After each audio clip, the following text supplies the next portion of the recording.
Hello, hello. How's everybody doing? Um, I am a little late here getting started. I mean, I'm right on time for you all, but I haven't done all the things I need to do to get my guests involved here. So give me a second here while I make some emails happen. Um,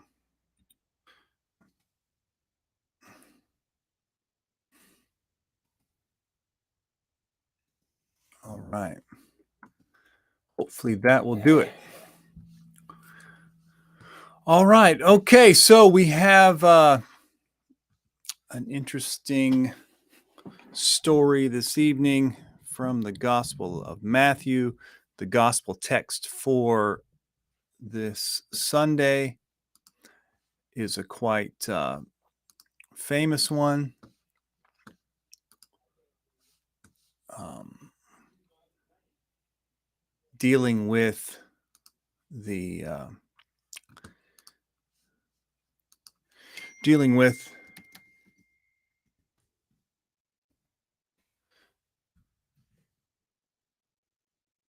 sorry, I'll get myself together here real quick.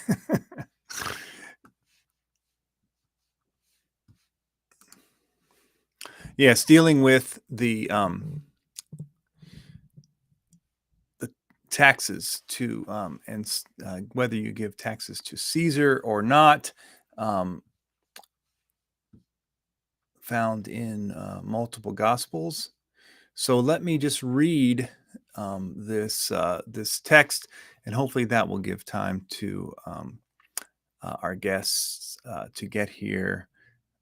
I just sent the message out. So here is the text for today from Matthew 22:15 through 22.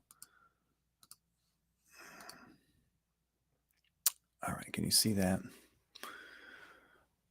Just a quick for context.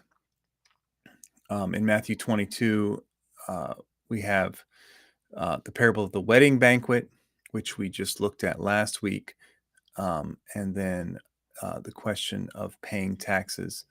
So here it is. Then the Pharisees went and plotted to entrap him in what he said. So they sent their disciples to him along with the Herodians, saying, "Teacher, we know that you are sincere and teach the way of God in accordance with truth, and show deference to no one, for you do not regard people with partiality. Tell us then what you think. Is it lawful to pay taxes to the emperor or not?" But Jesus, aware of their malice, said,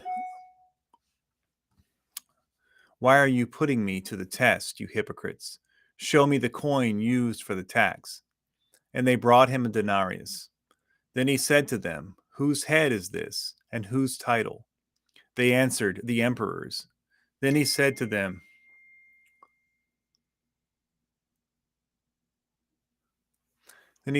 "Give therefore to the emperor the things that are the emperor's, and to God the things that are God's." When they heard this, they were amazed, and they left him and went away.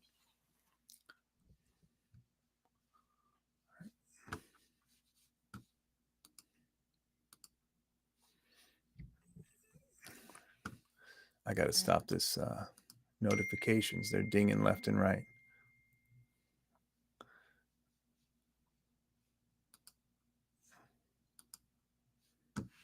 All right.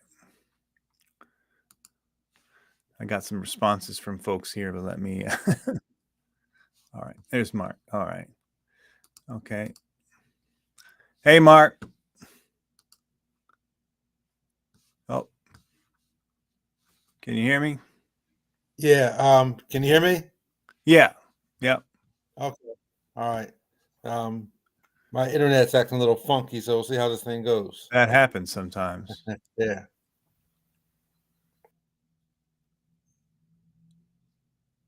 Oh.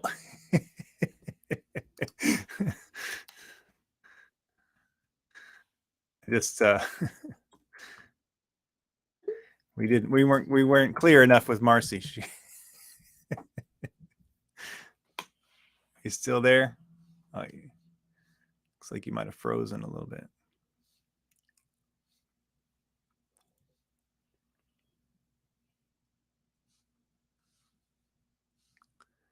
think Mark is frozen.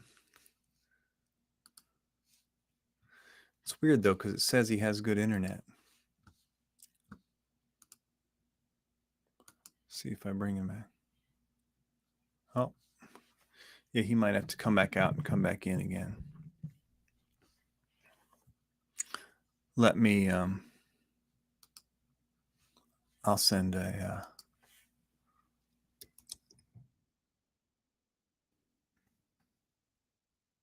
oops, I already did that.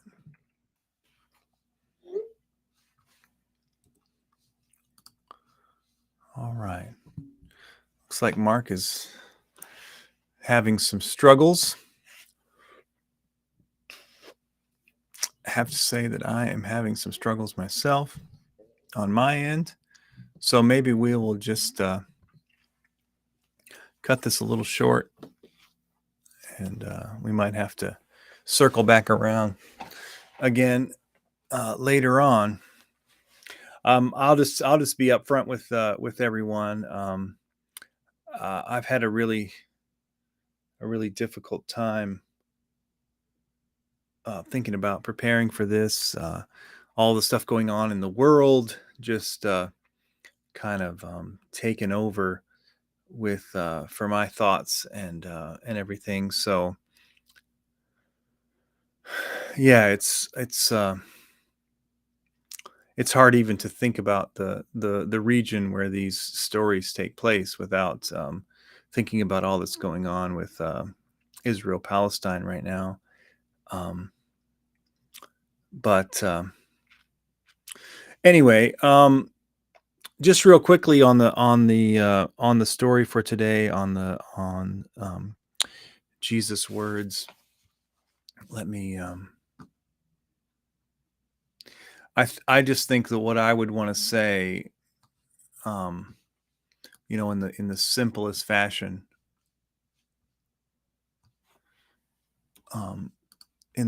fashion, to everyone is, I think that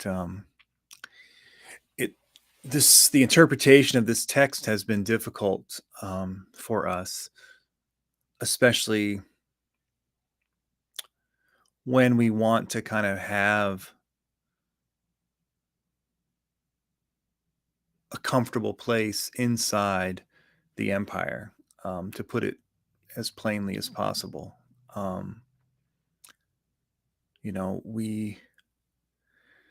The interpretation of this text has gone through a lot of different uh, shifts and changes, but I think for those hearing it for the first time, it would have been a pretty straightforward, statement by Jesus.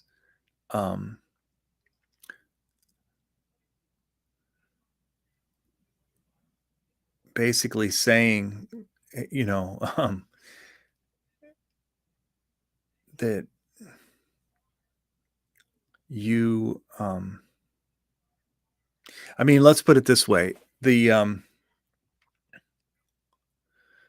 devout Jews of the time would have had a big problem, I think, with handling and circulating and somehow being beholden to uh, the coins, the images, the graven images of the emperor, especially those that would suggest that the emperor is the son of God. If they had a problem with Jesus saying that, you would think that they certainly would have a problem with uh, with the emperor, who is, had no Jewish or Judaic affiliation whatsoever, saying it. And so,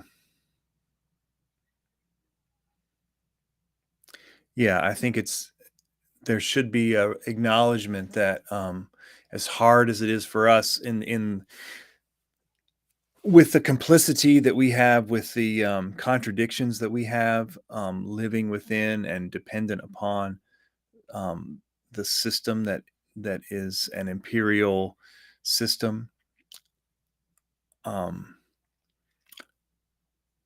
We can't keep our hands clean. Obviously, that's not an option for us. But Jesus is drawing a very firm line between what is the emperor's and what is God's. And yes, there is a truth to the fact that all of it is God's. That's the basic tenet of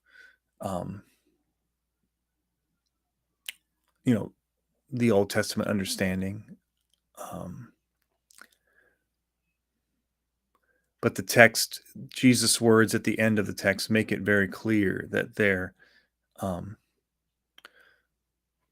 that you got to choose sides between what's the emperor's and what is God's.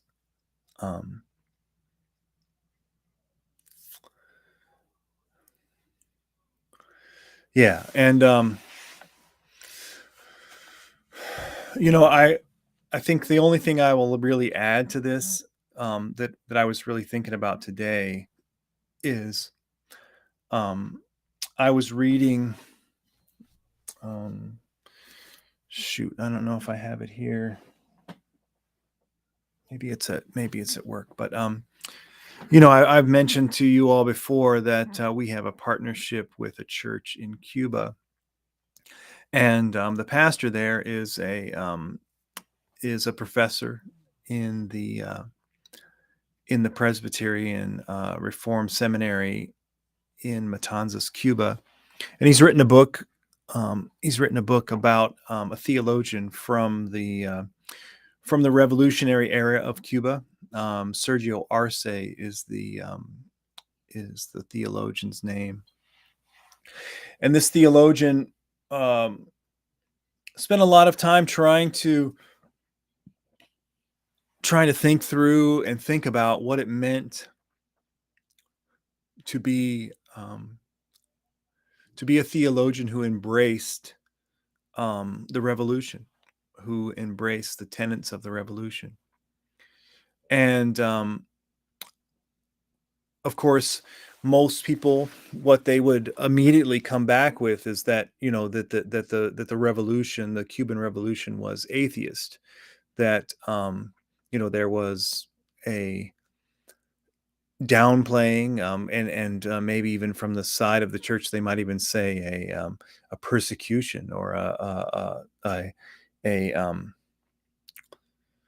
silencing, at least, of the church.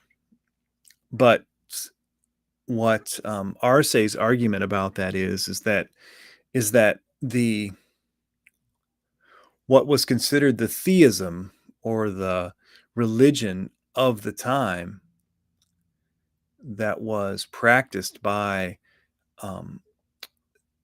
the religious folks, the people before the revolution, was according to the actual Jesus of the Bible and the prophets and the teachings of the Bible, was actually an atheism, was actually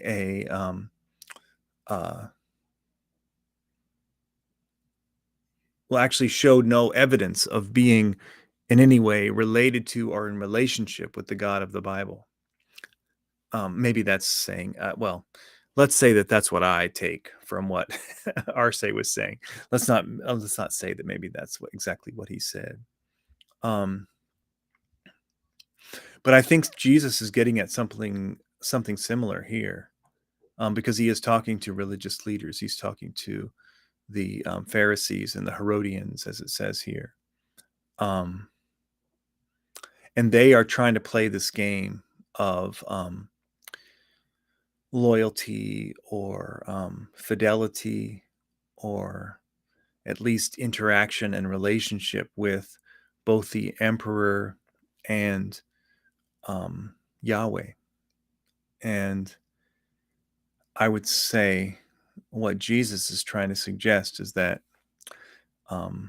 you can't traffic in both of these places. You can't be trading and supporting, therefore, the empire, and also consider yourself in right relationship with God, as the Pharisees and the Herodians would have been suggesting, um, in their own way. Um, you know, I'm not sure how the Pharisees, how that role, what role the Pharisees play in Mark and Matthew and Luke. I can't remember the distinctiveness that they each have in the different Gospels. So I'm not going to get into that, where they are. But I think this. I think what Arce was trying to say about the Cuba of the revolutionary times and their connection with the gospel and their rejection of um, the imperial powers might have something interesting to say about this text. Um, so anyone who's working on this text, I would suggest maybe looking into that. And if you're wondering about that, I could probably highlight some references and some texts for that as well. But yeah, so there's that.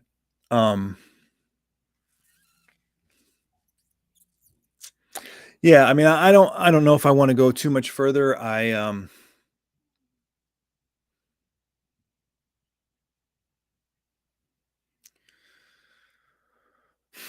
I mean, I feel like these are the times right now that, especially in what's happening what's happening in Palestine, and the ways that it is fed to us through our news media, what we hear, what we don't hear, um, where our tax dollars go, where our money goes, what it supports, what it implicates us in. Um, I mean, it's you know,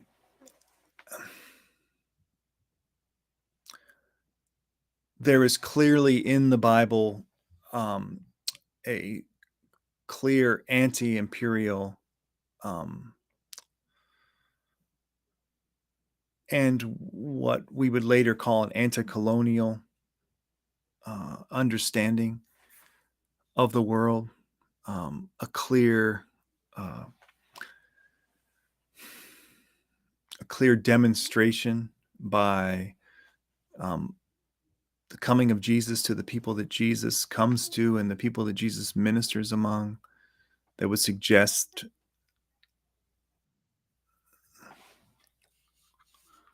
Oh, we almost had Mark back there for a second, I think. That would suggest a strong stand against colonialism, imperialism,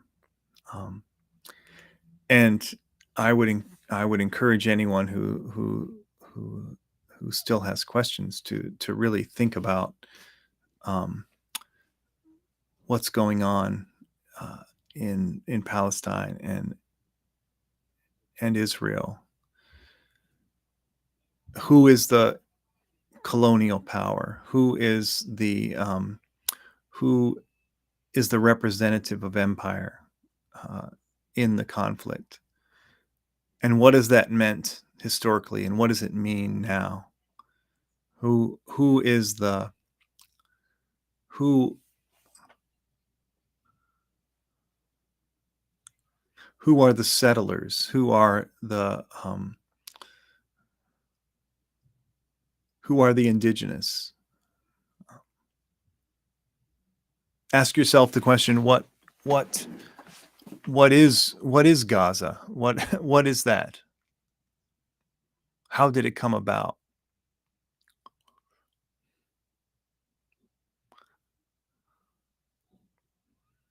There's many questions for us, probably, I would guess, as Christians to. Um, there's many questions for us about the role of violence um, in anti-colonial struggles.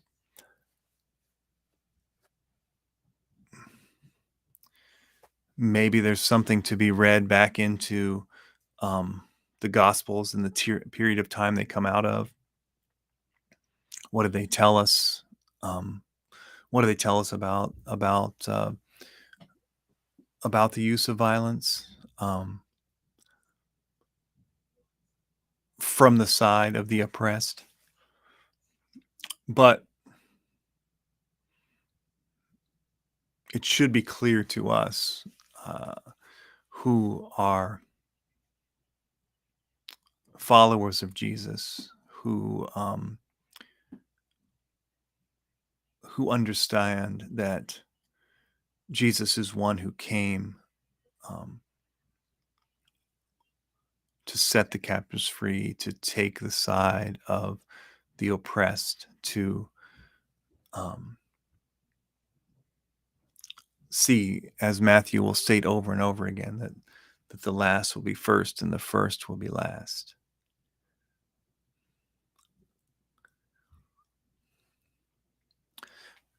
The people of Palestine right now, the people the people of Gaza, the people of the West Bank, the people who have seen um, their land stolen from them. Um, they are even now being subjected to genocide. And they have been in a slow or sped up or slowed down again process of being genocided, being wiped off the map for um, at least 70 years plus now. So I think as Christians, yes, we want to we don't advocate for violence, but we must ask ourselves what would we do in the face of genocide? What would be our response?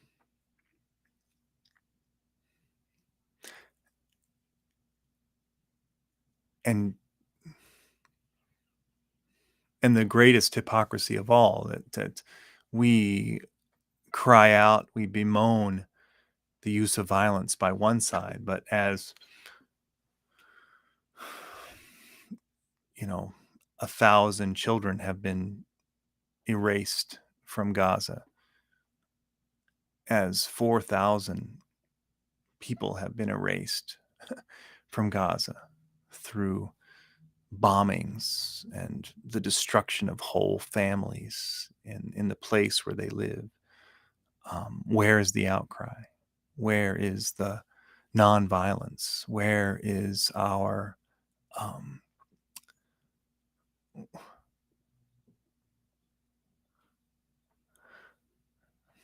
where is our peacemaking in the midst of that? I told you I was going to go off the script a little bit if I wasn't careful, but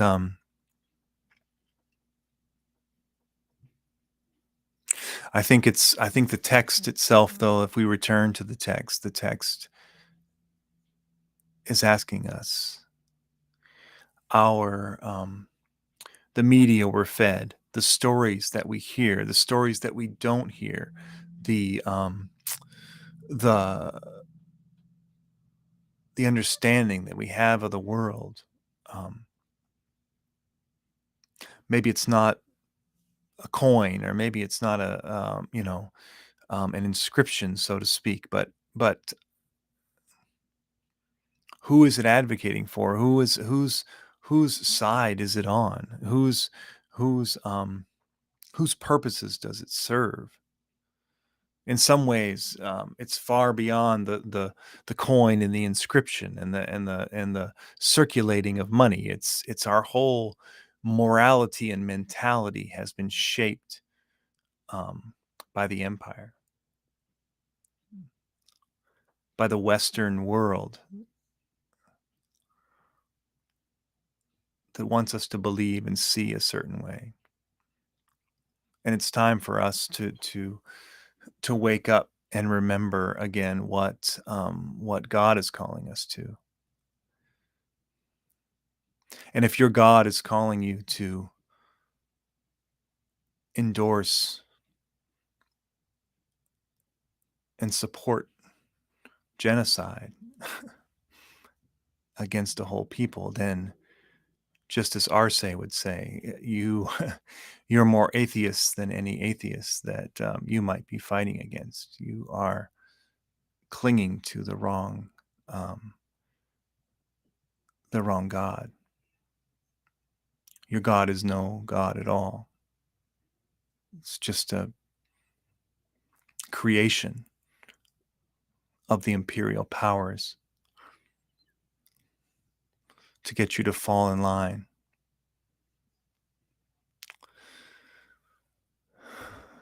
All right. Anyway, enough of that. That was somewhat reflecting on Matthew 22:15 through 22. This is why I bring guests on so that they can help me through these things and not let me go all bleak and dark on it. But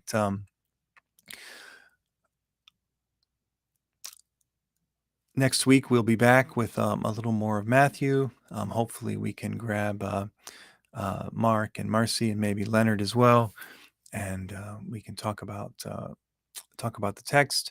I can't remember exactly what's coming up, but I encourage everyone to find some non-mainstream media, to find some Palestinian voices out there, and at least hear both sides, if nothing else. So until next time, thank you very much.